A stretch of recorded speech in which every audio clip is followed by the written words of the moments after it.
एक समय बुद्ध अपने शिष्यों के साथ एक गांव से गुजर रहे थे।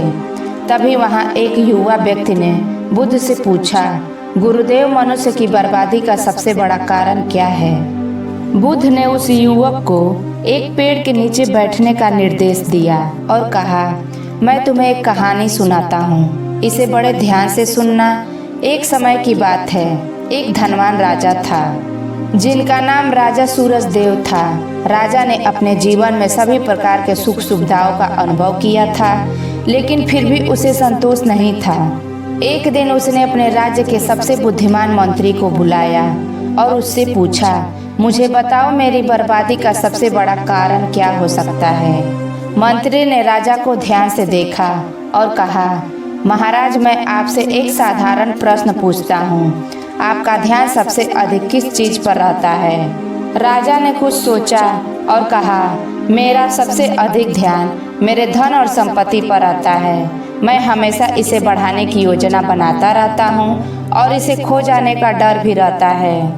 मंत्री ने कहा, महाराज, यही आपकी बर्बादी का सबसे बड़ा कारण है। आपका ध्यान उन चीजों पर है जो आपके नियंत्रण में नहीं है। धन संपत्ति, यश और सुख सुविधाएं सभी अस्थायी हैं। अगर आप अपना ध्यान इन पर केंद्रित करेंगे तो आप कभी भी सच्चे आनंद का अनुभव नहीं कर पाएंगे और अंततः बर्बाद हो जाएंगे। आगे मंत्री ने राजा को ध्यान का अभ्यास सिखाया और कहा, ध्यान से अपने भीतर की शांति और संतोष की ओर मोड़ सकता है। समय के साथ राजा ने मंत्री की बात को अपने जीवन में उतारा और उसने पाया कि उसका जीवन धीरे धीरे बदलने लगा है। जो चीजें उसे पहले परेशान करती थी वे अब उसे उतनी महत्वपूर्ण नहीं लगती। उसने अपने राज्य को और भी अधिक समृद्धि और खुशहाल बना दिया, क्योंकि अब उसका ध्यान अपने लोगों की भलाई और उनके सुख पर था।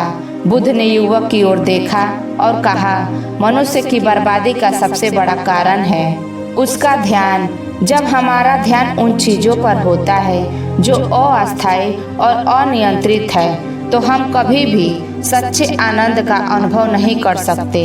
लेकिन जब हम अपने ध्यान को अपने भीतर की शांति और संतोष की ओर मोड़ते हैं, तब हम सच्चे सुख का अनुभव कर सकते हैं। युवक ने बुद्ध की बात को समझा और उसने अपने जीवन में इस बुद्ध की बातों को उतारने का निश्चय किया। बुद्ध ने उसे आशीर्वाद दिया और अपने शिष्यों के साथ आगे बढ़ गए। दोस्तों, यह कहानी आपको कैसी लगी कमेंट में जरूर बताएं। तब तक के लिए अपने परिवार का ख्याल रखिए। मिलते हैं अगले वीडियो में। नमो बुद्धाय।